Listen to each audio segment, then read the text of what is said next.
ujit apo përdorimi i ujit të rritet në faza të dyfishta, por kjo edhe shkakton edhe mungesën të ujit të pijes, për shkak se kemi dëgjuar raste të shumta ku edhe keq përdoret.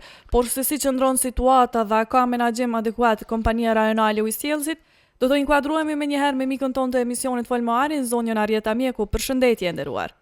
Përshëndetje edhe për ju. Mirëmëngjes Arieta. Nisim këtë jo pra me ujin, po shohim. Kemi ujë. Po kemi ujë, po shohim temperatura, edhe pse këtu tani është jo atë shumë, po pritet të vinë më së lartë javën e ardhshme, temperatura tropikale që po vërtetojnë në Evropë, në Francë, ku është polar edhe në mënyrë gjendje jashtëzakonshme ndëgjova kanë pasur festivalin e muzikës, kanë ndaluar të konsumojnë alkool sepse temperaturat janë shumë të larta. Edhe dim edhe nga përvoja viteve të kaluara, siç tha edhe Artina, kemi probleme me ujin. Si është gjendja me ujin në Prishtinë, Kosovë momentalisht apo në Këru, Prishtina? Aktualisht gjendja e furnizimit me ujë të pijshëm është stabile në pothuajse pjesën dërmuese të 40% të territorit të Republikës Kosovës, sepse ne jemi kompani që menaxhojmë me 8 komuna. Raste ku ka ndërprerje të furnizimit me ujë janë raste që ne i publikojmë çdo ditë, aty intervenohet dhe në moment që intervenohet nga ekipet e mirëmbajtjes së rrjetit të ujësjellësit, normalisht që uji duhet ndërprer për një kohë të caktuar varësisht se sa kohë merr sanimi i defektit. Në atë zonë tash për tash edhe liçenet i kemi në gjendje të mirë, por ujin duhet ta shpenzojmë për nevoja shtëpiake, higjienike dhe jo për destinime të paarsyeshme, për larjen e veturave, ujitjen e bashqeve, kopshteve, arave, siç ndodh rëndom, dhe për këtë arsye ne tashmë kemi marrë vendim që të gjithë inspektorët të bëjnë identifikimin e keqpërdorimeve të ujit dhe si forma më e rëndë e keqpërdorimit të ujit është lidhja ilegale në sistemin publik të ujësjellësit. Dhe këto raste pastaj ndëshkohen në forma të ndryshme, përveç që shkputen nga sistemi publik i ujësjellësit, ne bëjmë edhe kallëzim penal dhe e dërgojmë në prokurori. Pavarësisht të gjitha këtyre problemeve pra të cilat ballafaqohen çdo ditë si kompani rajonale, a ka mungesë të ujit të pijes për shkak që do të thotë temperaturat ashtu siç e përmendi edhe Ari do të jenë shumë të nxehta dhe pritet që do të ketë reduktime për shembull?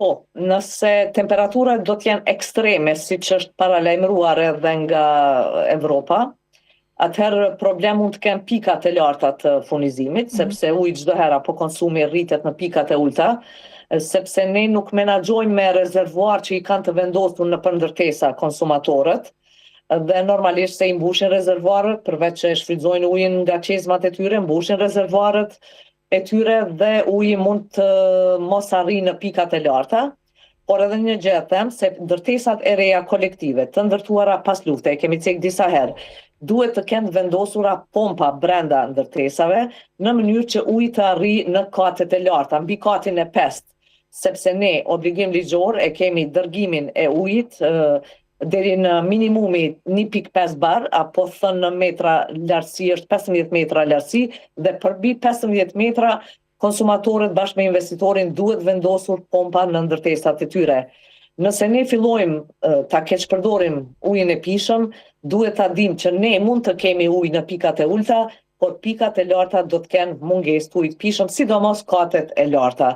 Andaj që të bëhet një shpërndarje barabartë e ujit të gjithë konsumatorët, bëjmë apel për kursim, për shpenzim racional të ujit të pijshëm dhe gjithmonë ta kujtojmë periudhën e vitit 2013-2014, ku niveli ujit në atë kohë ishte minus 14 metra nën kotën maksimale të mbushjes dhe në atë kohë kishim rezerva vetëm edhe për një muaj.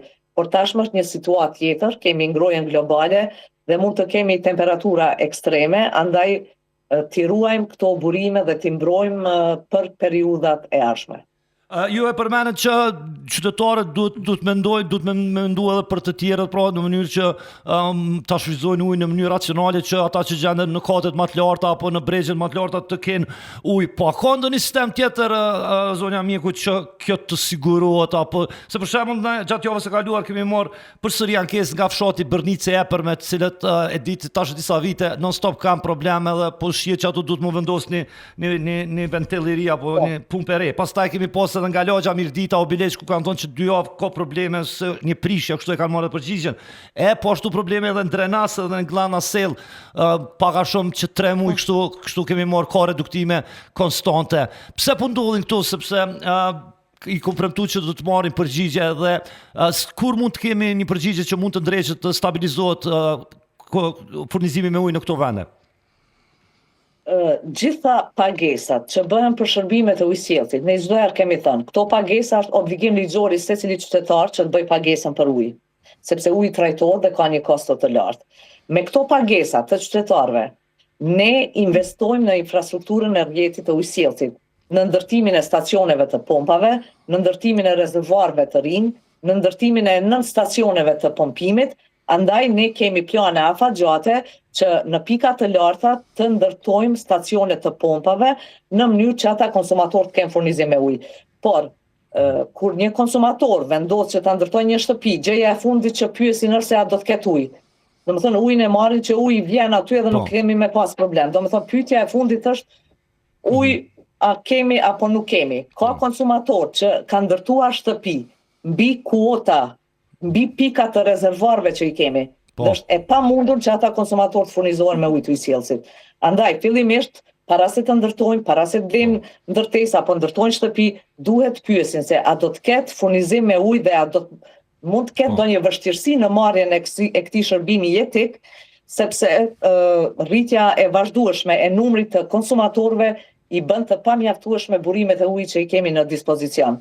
Por ne kemi investime normalisht që gjitha pagesat që qytetarët i bëjnë për shërbimet të ujësjellësit, to investime ne do t'i rikthejmë në ndrimin e infrastrukturës së rrjetit të ujësjellësit, ndërtimin e stacionit pompave, rezervuarve në mënyrë që edhe pikat e larta në periudhat e ardhshme të kenë furnizim të mirë me ujë. Nga emisionet e kaluara di që është duke nëse jam gabim dikon borxhi sillet rreth 40 milion, me ato 40 milion apo hajde po thojna me 80% me 30 milion, kishte pas kësi investime më të mëdha edhe më pak probleme me ujë apo jo?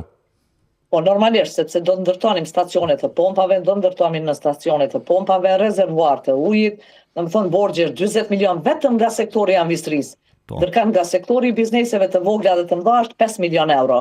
Institucionet nuk kanë borxhe. Dhe këtu është dallimi, nëse këta paguajnë 80% është e pamundur me këtë çështje çfarë e kemi aktualisht, por sikur të paguanin vetëm 50% të asaj shume, normalisht që ne do të investojmë gjithmonë në infrastrukturë më të mirë të rrjetit të ujësjellësit në mënyrë që uji të shkojë në këto zona, sepse edhe ndërtimet janë bërë shkele shkon në shumë pika, andaj edhe rrjeti ujësjellësit edhe i kanalizimit është bërë shkele shko në shumë zona të ndërtuara pas lufte, kështu që është një farë rrëmuje që derisa të qesim në binar duhet të paguajmë për shërbime në mënyrë që ne t'i kthejmë këto pagesa në investime infrastrukturore.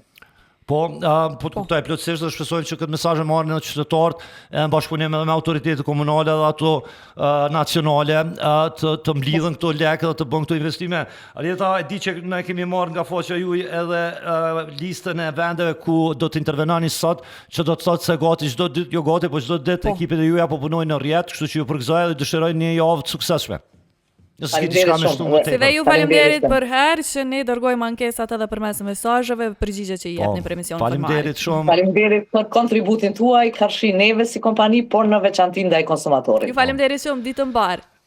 Kalofshit mirë, ishim pra me zonjën Arjeta Mjeku zëdhënëse e KRU Prishtina, e cila bëri apel sepse me ngritjen e temperaturave rrezikohet të bien pra edhe rezervat e ujit edhe në mënyrë që të gjithë të kenë një shpërndarje të barabartë të konsumimit të ujit, ta shfrytëzojmë ujin në mënyrë racionale.